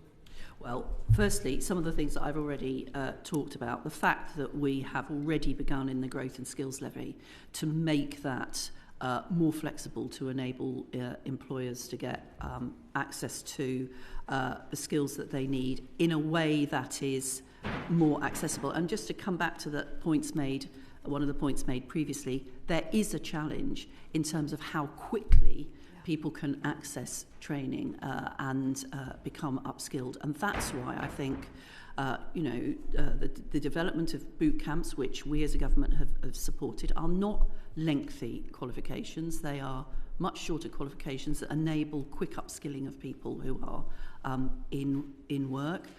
That's something that is also being supported through the construction skills package. The priority that we've placed on skills through the development of Skills England to identify where the qualifications are that are necessary, the investment that we've already put into further education, the support that we're providing at a younger age for technical qualifications like T-levels, which I was fortunate enough to see in the Black Country in Dudley College. There are a range of things that we have already done in order to begin to make a difference. But that's not to say that I don't understand the considerable challenge that we have, both to provide the flexibility and the products, if you like, for employers to be able to access to train their workforce, the opportunities for and clarity for young people about their routes through the system to get the sort of qualifications that will enable them to take good jobs, and the requirement for providers in apprenticeship providers, further education, higher education, to make sure that supply of qualifications is available.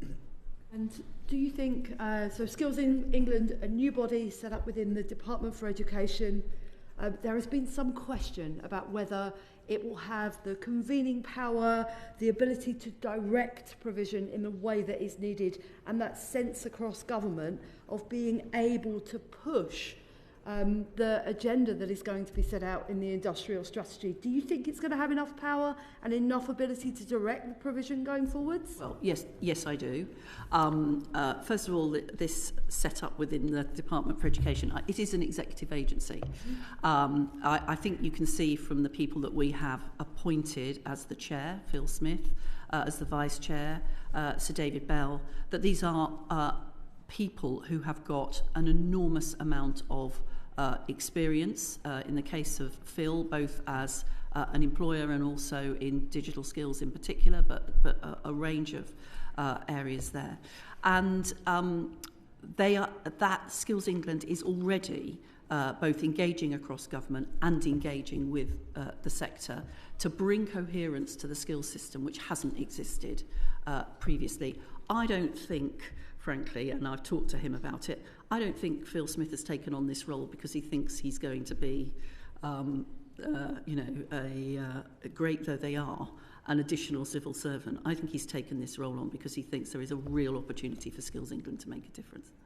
Thank you. One final question, if I may. You spoke a little in a previous answer about the skills boot camps, and I think one of the great unanswered questions, given that the majority of the 2030-2040 workforce is already in work, is how we intervene with that workforce where the job they may be doing now may not be the job we're going to need them to do in the future. So is it just the skills boot camps, or are we going to need to return to this issue and ensure that there are routes to reskilling for people who are already in work and, crucially, already paying mortgages, paying car loans, and need to maintain their income? No, I think that's a fundamentally important issue. How do we provide the flexible ways for people to be able to upskill within an existing job and gain skills quickly in order to be able to go and do another job? Skills boot camps are an important part of that. Free courses for jobs are an important part of that. The flexibilities we're beginning to make in the apprenticeship system are important there. Shorter duration apprenticeships, for example, employers have quite often said to me there is scope there for those to be used for people to upskill during the course of their careers. And, I hope there's more that we're going to be able to do in that area in terms of flexibility and shorter courses to support employers. Okay, let's just zero in on this. So workforce issues and skills training is the biggest single issue that business raises with us as a barrier to growth, by some distance, bigger than energy costs. Every single major business, every single major manufacturer that has spoken to us in the last 9 months has said that the skills system is too inflexible. They've said that the apprenticeship and training routes are too long, too heavy duty. They've said that sometimes the upfront math and English requirement is too high for what they need, and none of them have said that the skills levy is flexible enough for their needs today. On those three issues, are we going to see changes in the industrial strategy? On those issues, we are already making changes. So on the issue about whether or not an apprenticeship, for example, is too long, that's the reason why we have already said that we'll reduce the minimum length of an apprenticeship from 12 months to 8 months. It's why also, as I was saying in the previous answer, we are finding the ways in which employers can get access to shorter courses to enable them to upskill. Individuals can get access to those as well. On the English and maths requirements, I will say that I think it's important for 16 to 19-year-olds to continue with their English and maths study. There may well be questions about whether or not they're being supported as effectively as they could be to get those qualifications, but we have, of course, already removed the requirement for adult apprenticeships to have separate English and maths qualifications so that employers can more clearly focus on the English and maths that particularly relates to those occupational standards, and that's been welcomed by employers. Okay, and Secretary of State, you've got an industrial strategy coming out imminently.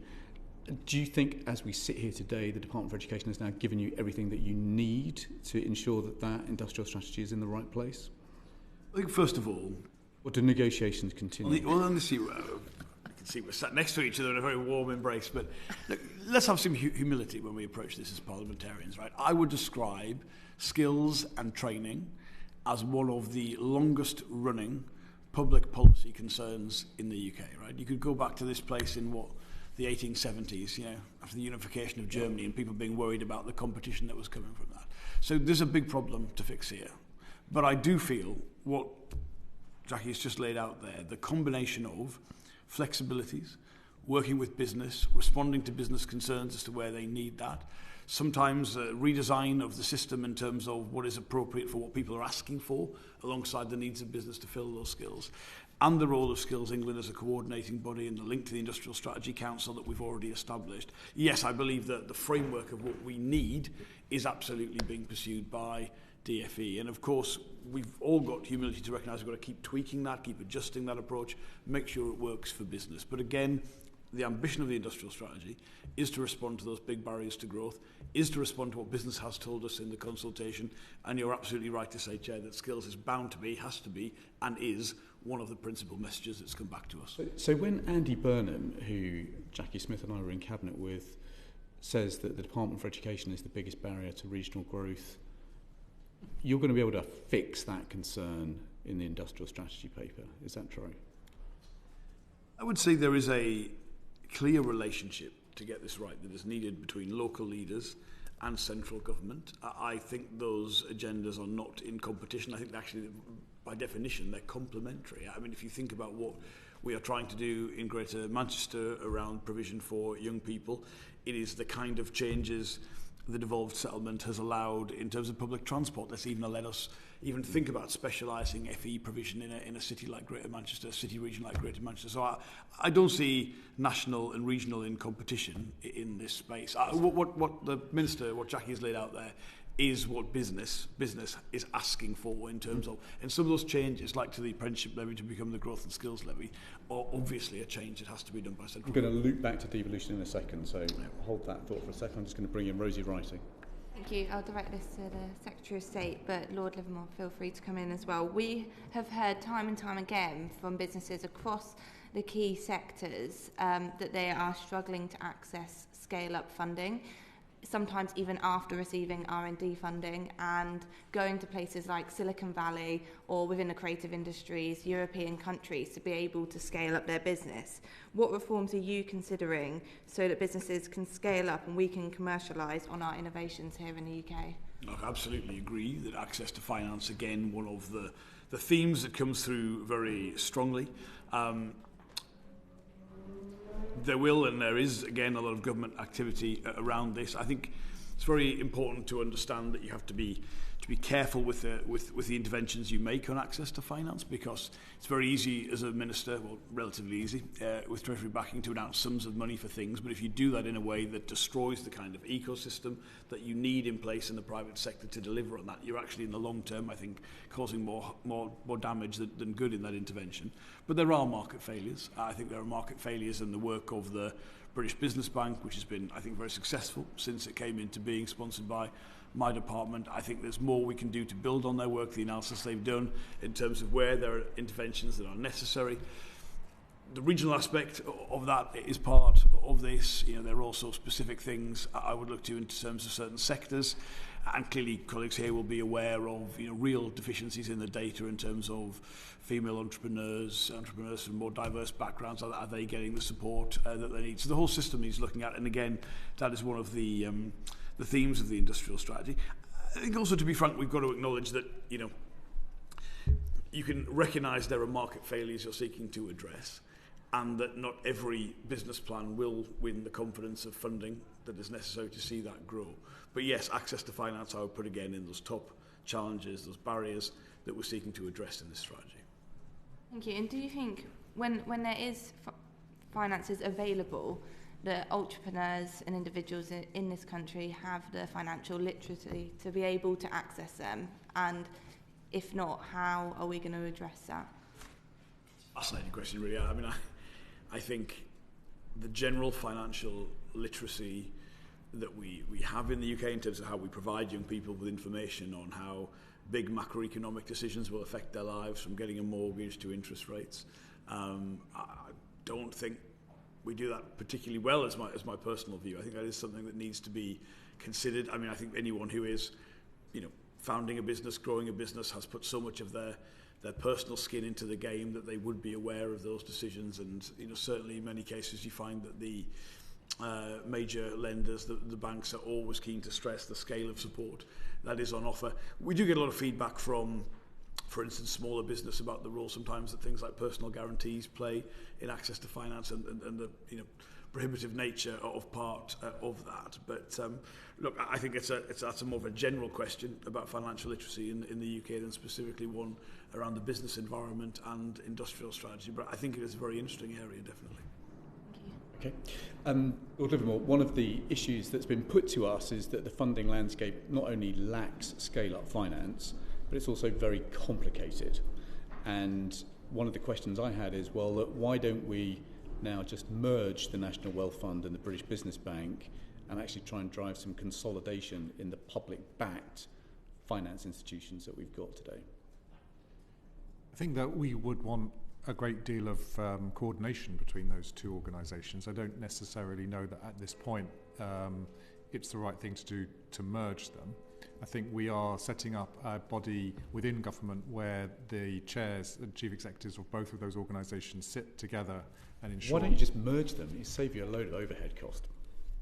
I think it would, but they're doing different things, I think. I think that they're not doing... They have very different size of project, for example. They're focused at different parts of the market, different parts of a firm's life and journey.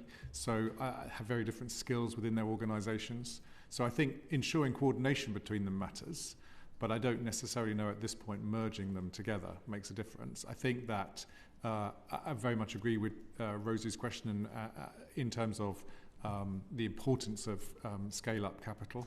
I think that I also agree with what you're saying in terms of the complexity. It's something I've raised with the British Business Bank in terms of making sure that we can remove some of that complexity in the way in which the funding is allocated. But right now, I don't think that merging the two organisations is on our agenda. You'd agree it's quite complicated. We've got the National Wealth Fund doing one thing, we've got the British Business Bank doing another, we've got UK Export Fund doing another. We've then got a whole slew of business support schemes which are doing different things in different places. It's really complicated for a small business to figure out where to go. Which is the front door they walk through? Which is the number they call?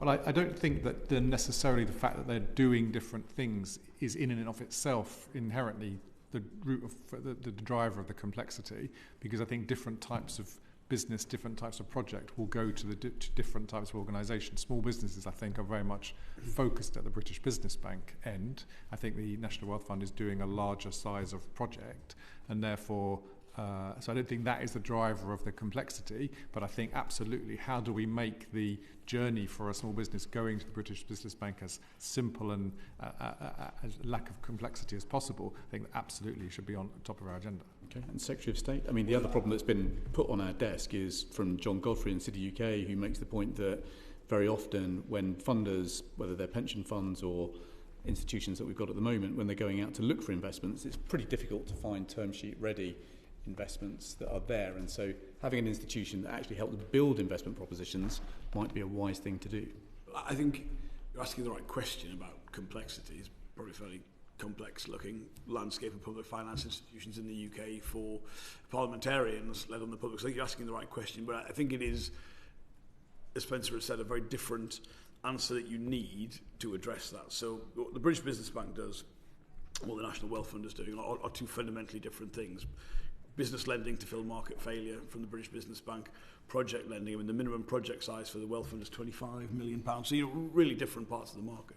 But within that, you've also got UK Export Finance, a separate government department, technically, that also I am responsible for, that does great work. We now have GB Energy. Homes England has a sort of public finance institution role as well. And there are others. Simplicity in that is absolutely something we're interested in. That comes to be part of what our small business strategy is trying to look at in terms of how we fundamentally change the interface for small business in terms of how it interacts with the state and provide information on what is available to them, which could cover private sector as well as public sector offers. So I think that coordination, that ease of interaction has to be a priority for government, but we've got to recognise they are doing different things. They're trying to fundamentally deliver different objectives and actually are being quite successful in their own fields in doing that. Okay, Sonia Kumar. Thank you, Chair. Just coming on the back of this, a number of businesses speak to me and they say they don't know how to use, they've got financial literacy, they're struggling to get access to finance, they're struggling with using it to do marketing. Would there be a solution of having a centralised hub where businesses can access different training modules that they can access how, the know-how or to do bits and parts of their business? Would that be something that the Secretary of State would be considering? Because time and time again, businesses are saying they just don't have all the skills when they start their business up. So I'm absolutely interested in that. And I look very much at other countries in terms of the national branding they have around that. I mean, the Small Business Administration gets a lot of attention in the US. There are other good examples around the world. And where I think other countries do it well is where they have a very clear national brand that's delivered in partnership with local areas, so it reflects very different local economies around different bits of the UK, and you would want to see that reflected. This is, broadly speaking, it's not quite the same as the Small Business Administration, but a proposal for a business growth service is exactly that. How can we provide a one-stop shop with a digital approach to that as well, so you're bringing together not just the kind of offers of support you're talking about, but you're also looking at, for instance, companies' house, say HMRC, trying to make it as easy as possible for businesses to interact with government, but actually also making it better for government to understand where interventions could best be pitched at to have the maximum impact of what we are doing, spending public money better in a way because you're having a greater impact for it. I'm struck by how many... I receive a lot of emails every day to the department and to my parliamentary account, which are just people, having seen you on telly, asking where do they go to find out fairly basic information. And I really understand that. I'm not critical of that in any way because it is confusing and there are different resources available from different bits of the state or kind of state agencies. I think one national brand as to where to go to that would be an advantage, yes. That's not an industrial strategy piece, no, that's for a small business strategy. That's a small business strategy, probably. Thank you. And just going to some devolution, what proportion of funding allocated to the industrial strategy will be delivered, A, from a national point of view, and 2, locally? So, for example, mayors and, for example, skills funding, how much do you think we should be devolving through the general pot that goes into industrial policy down to great mayors like Andy Burnham? Well, we have devolved, when it comes to adult skills funding, all of the adult skills funding is devolved to mayors. What's more, we've removed the ring fence around things like skills boot camps and free courses for jobs. We're completely putting skills boot camps, commissioning, procurement, into mayoral authorities. We've increased the responsibility, the control, if you like, that mayoral authorities have over the local skills improvement plans.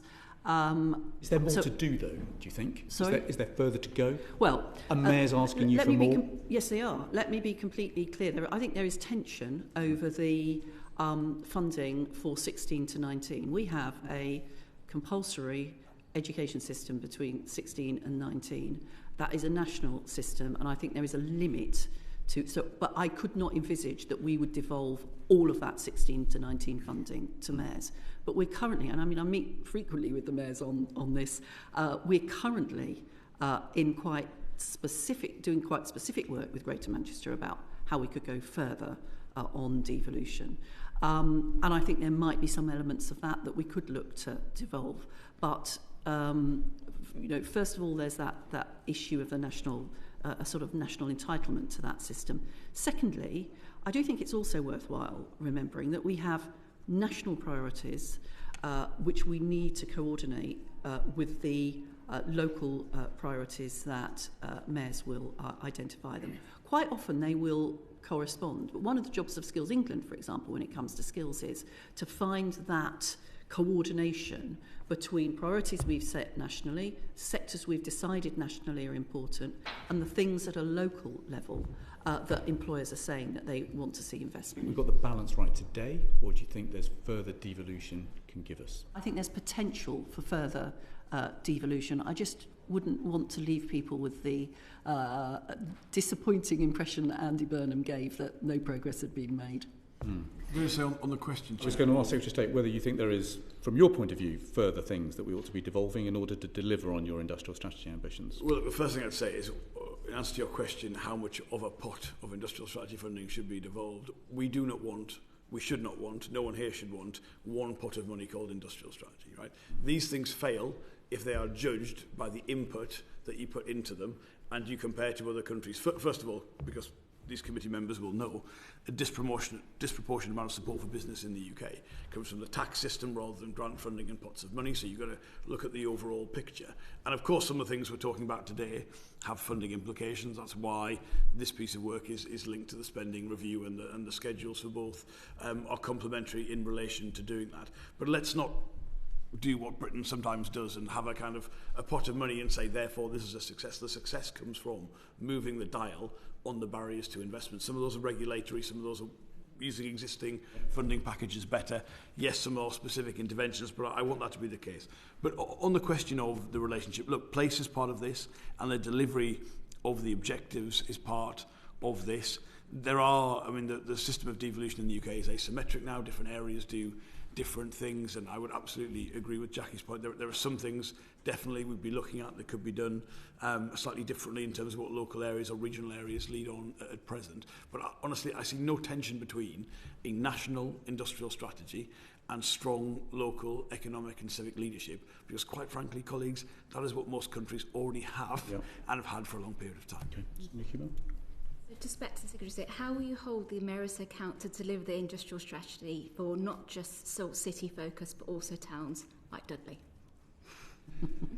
Well, I'm not sure as Secretaries of State our job is to hold mayors to account. I think the local areas will reflect and do that, but we do see them as key partners. They've been key partners in developing this, and some of the tools I think we need at a national level reflect the fact that we need things to implement some of those ambitions in local areas. I mean, there are opportunities that come from the kind of inward investment opportunities Poppy's working on every day, where the fundamental thing that'll get it across the line is there a site that the land has been assembled on, that planning is there for, that grid connections are there for, in order to do that. So it's perhaps not one side holding one to account, but a kind of how do you develop that partnership and take it forward as part of that. Again, the ambition of the industrial strategy is a pitch to improving the overall business environment in the UK, a sectoral focus as to where the biggest opportunities are, and then a look at place through the lens of where are the greatest opportunities. Now, a lot of the conversation in the past in the UK about the kind of the town and city dichotomy, look, I don't think it gets us particularly very far. I represent 5 very proud towns, but we are technically part of Greater Manchester, a city region. Those two things are complementary and together.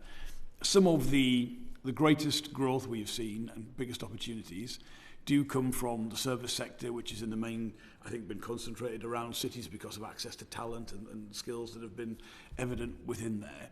But any town, any city isn't an island. I mean, it works in an ecosystem of the relationship to areas around it, and I think we've got to keep that in mind. Okay, got one more question on money to wrap us up. Yeah, and Gregor Poynton is going to lead that. Lord Livermore, just it's further to what the Secretary of State said about how you think about resourcing the industrial strategy. How does the Treasury think about that in terms of using public money, public support to crowd in private investment? Is it around grants? Is it around contracts, subsidised loans, tax breaks, or anything else? So the context for this is obviously the OBR had a particular view about how much private money was going to get crowded in through the public investment that was perhaps not what others thought it ought to be. So we are just trying to understand, how do you deploy public money in a way that maximises the crowding in of private investment? I think there are 2 ways go back to what the Secretary of State said in terms of not just having a specific industrial strategy pot, but thinking about all of the money that will be spent and crowded in across the whole of the growth mission. I think there are 2 big ways in which we want to crowd money in. One will be through the National Wealth Fund. Most importantly, I think, in terms of crowding in 3-to-1 ratio in terms of the money that is spent through the National Wealth Fund. We have aligned the National Wealth Fund to the industrial strategy sectors so that it knows that is the priority sectors that it should be going after and looking to develop projects in. So I think that's the first thing. And the second thing, obviously, is that the new fiscal rules that we have set out allow us to invest £100 billion of capital across this Parliament.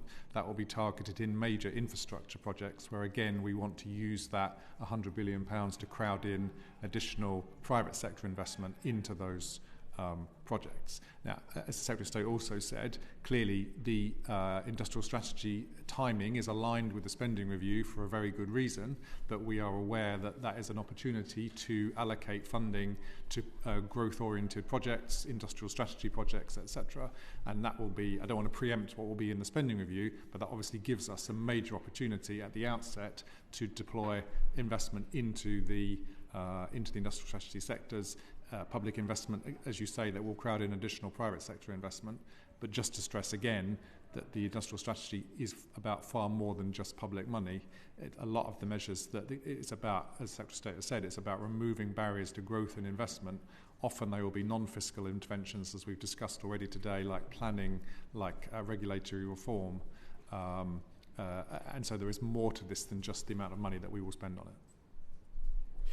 Secretary of State, when you give advice to the Treasury, do you have a particular observation about which kind of fiscal instrument does you best when you're trying to deliver an industrial strategy?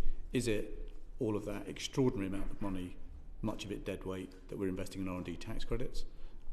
Is it capitalising things like the National Wealth Fund? Is it capital expenditure? What is the kind of investment that you're particularly asking for?